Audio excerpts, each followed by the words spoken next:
Vamos então chamar o próximo palestrante, o professor Marcos Garcia Neira, coordenador do Eixo Educação. Boa tarde a todas as pessoas que nos acompanham pelo YouTube, as pessoas que estão aqui presentes no auditório. Assim como fez o meu colega Cícero, também quero agradecer muitíssimo a condução dos trabalhos por parte do professor Arlindo, do professor Marcos, do professor Bruno e também da professora Célia, que são os nossos coordenadores e coordenadoras no programa Eixos Temáticos. Parabenizar a Universidade de São Paulo pela realização desta semana tão intensa de debates, de discussões e de contribuições à sociedade. E como parte dessa semana, a exposição para a comunidade interna e externa do trabalho que vem sendo realizado pelo programa Eixos Temáticos. Em particular, gostaria de agradecer também o professor Tadeu, com quem partilhamos inúmeras conversas, inúmeras discussões e a responsabilidade por esse trabalho, e principalmente os colegas que compõem o eixo temático, que no final da apresentação nós vamos identificá-los, todas as pessoas. Nós precisamos, logo de cara, gente, deixar claro que estamos falando aqui da educação sistematizada. A educação é um processo muito mais amplo. Ela extrapola uma discussão de uma tarde inteira ou de uma semana inteira. E dentro da educação sistematizada, nós temos a educação básica e a educação superior, o ensino superior e a educação básica. E nós vamos nos ater à educação básica neste momento. E temos este cenário. Então, a educação básica, assim como qualquer outra prática social, ela vive um cenário neoliberal, globalizado, multicultural, desigual e um cenário em que o meio ambiente atravessa uma crise gravíssima. E é óbvio que esses elementos que poderiam ser acrescidos de outros mais, eles exercem uma pressão muito grande na educação, exercem uma pressão muito grande na escola de educação básica. Não vou precisar detalhá-los, todo mundo aqui conhece bem esse cenário. Bom, e aí, para a escola, nós temos, felizmente, nos últimos 50 anos, um processo de democratização do acesso. Eu gostaria de citar um exemplo para vocês entenderem bem. Eu frequentei o que hoje a gente chama de ensino fundamental. Eu frequentei o ensino fundamental de 1973 a 1980. Em 1973, eu fui matriculado na chamada primeira série P de pato. A escola que eu estudei, uma escola municipal, ela funcionava de 7 às 11, de 11 às 3, de 3 às 7 e de 7 às 11 da noite. Eram 4 períodos e havia primeiras séries nos 3 primeiros períodos. É evidente que as crianças não iam à noite. Permaneci na mesma escola, progredindo nesse percurso até o último ano, que naquela época era a 8ª série. E eu cheguei na 8ª série C. E você deve estar pensando, nossa, como você melhorou, você saiu da P e foi para C. Quando eu estava na 8ª série, havia só 3 turmas da 8ª série e havia só a 8ª série de manhã. Então é importante a gente pensar onde foram parar todas aquelas crianças que ficaram ao longo do caminho. Hoje o desenho é bem diferente. Hoje nós temos também, talvez não um ingresso tão numeroso no primeiro ano do ensino fundamental, e o sistema de educação, as ideias que hoje estão presentes, muito influenciadas pela Constituição, que acabou de ser mencionada, e também pela Lei de Diretrizes e Bases de 96, nós temos feito muita força para receber todas as crianças e para fazer com que elas permaneçam até o final. Isso é uma mudança muito grande, e essa mudança aconteceu, como vocês ouviram, nos últimos 50 anos. A escola já foi uma instância, uma instituição que deveria preservar e cultivar o conhecimento de um determinado grupo social. A escola já foi um espaço restrito às elites. A escola passou por um processo de transformação e se tornou uma agência de formação profissional. E nos últimos 30 anos, a escola enfrentou uma outra mudança muito grande e agora nós entendemos a escola como aquela instituição obrigatória, fundamental, que vai formar as pessoas por exercício de uma cidadania plena. Vejam bem, não é mais o cultivo de um determinado tipo de conhecimento, também não é mais a formação para inserção pura e simples no mercado de trabalho. Esta escola que nós temos, que recebe todas as pessoas, esta escola que nós temos e que fazemos muita força para que todas as pessoas permaneçam nela até o final, essa escola enfrenta uma enorme precariedade.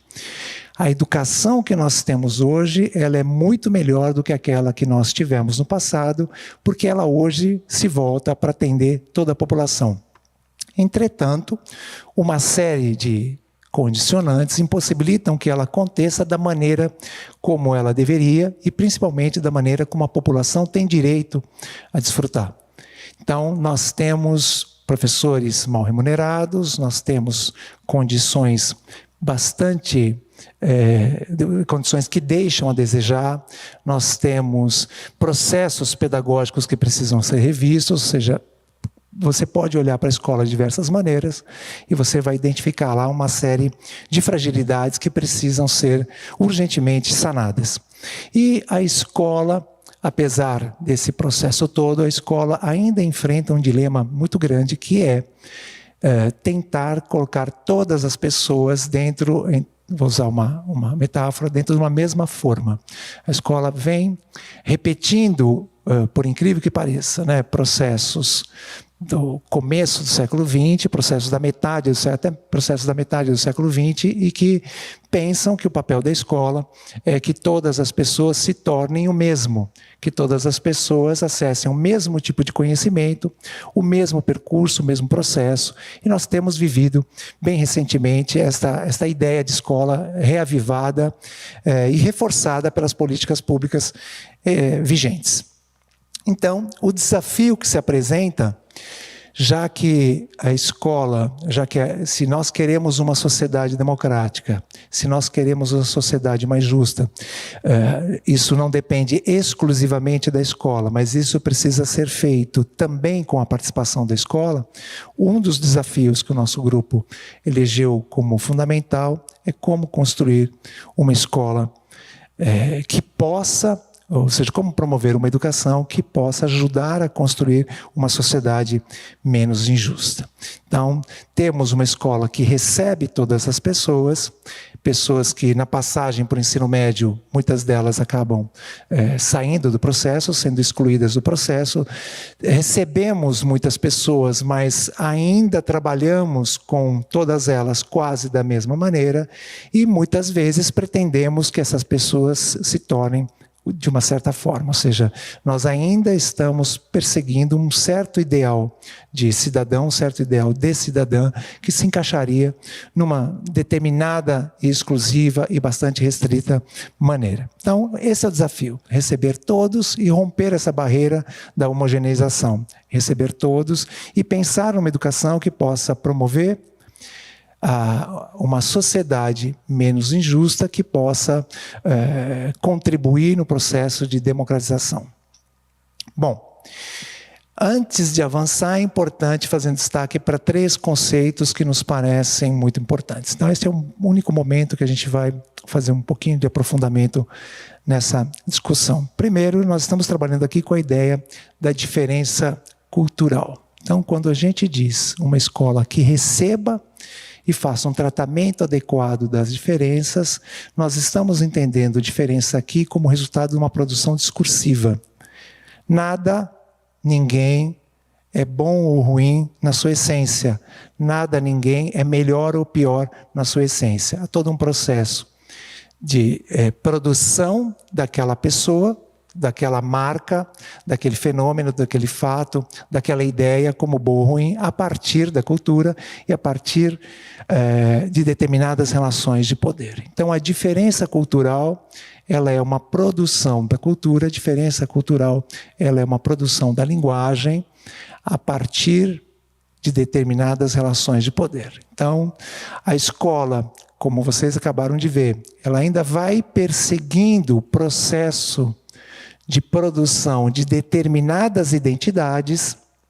Enquanto isso, Nós precisamos pensar numa educação, precisamos pensar numa escola que atue a favor das diferenças, uma escola que afirme as diferenças.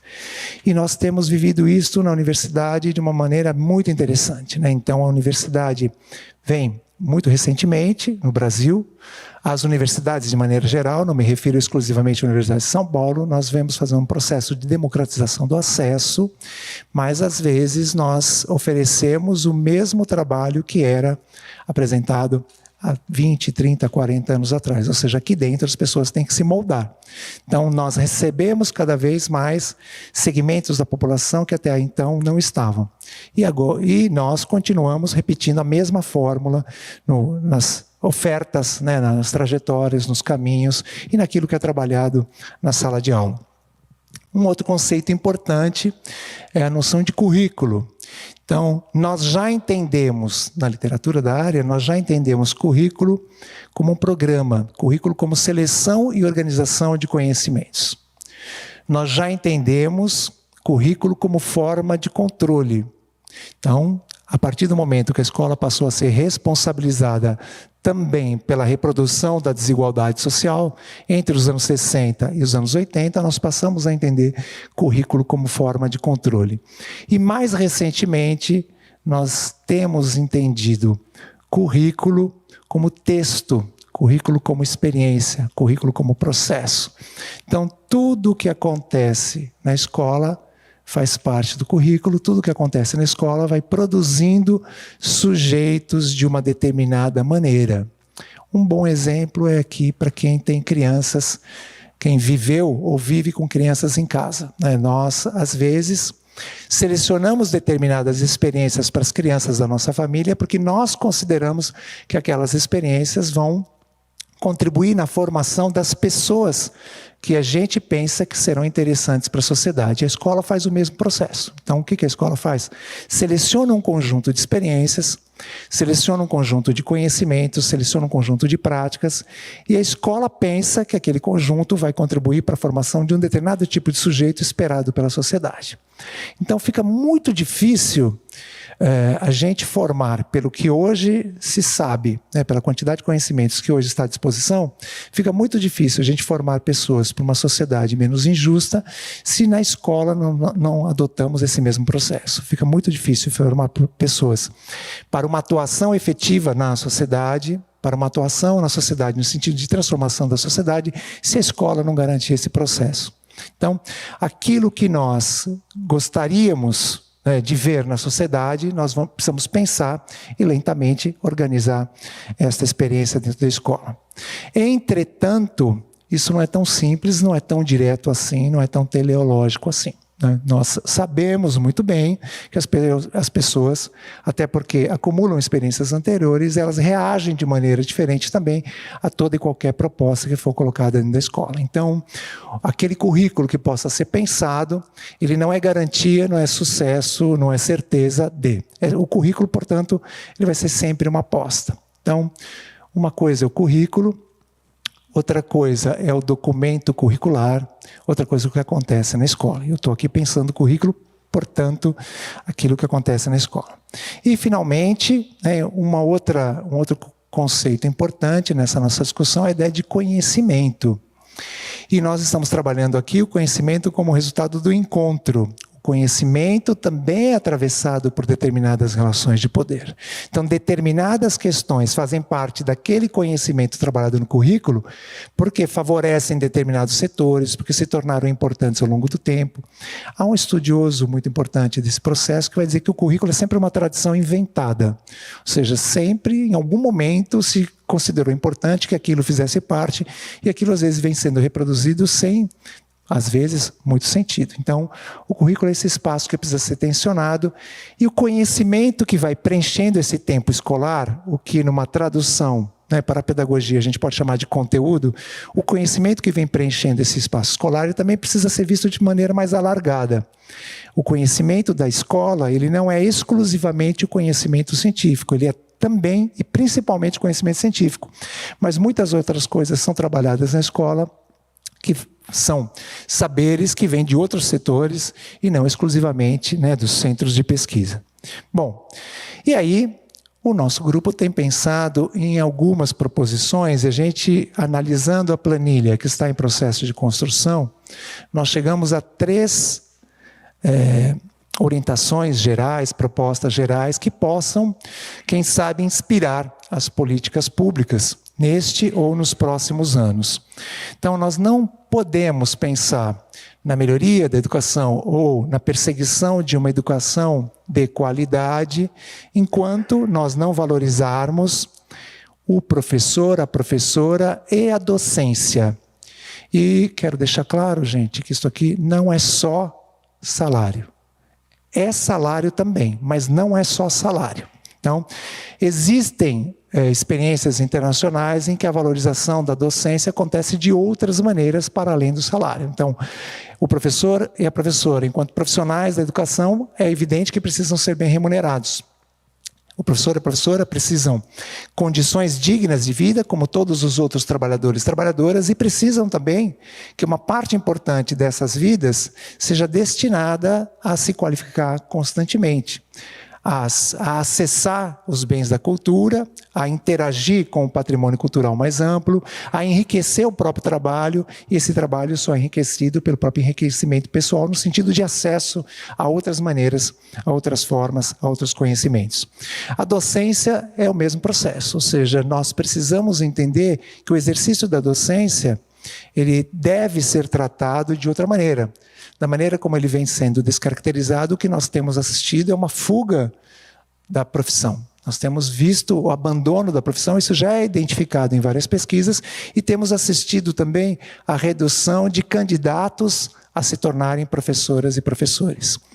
Seja no estado de São Paulo, seja nos outros estados, e esse também é um fenômeno internacional, ele não é exclusivo do Brasil.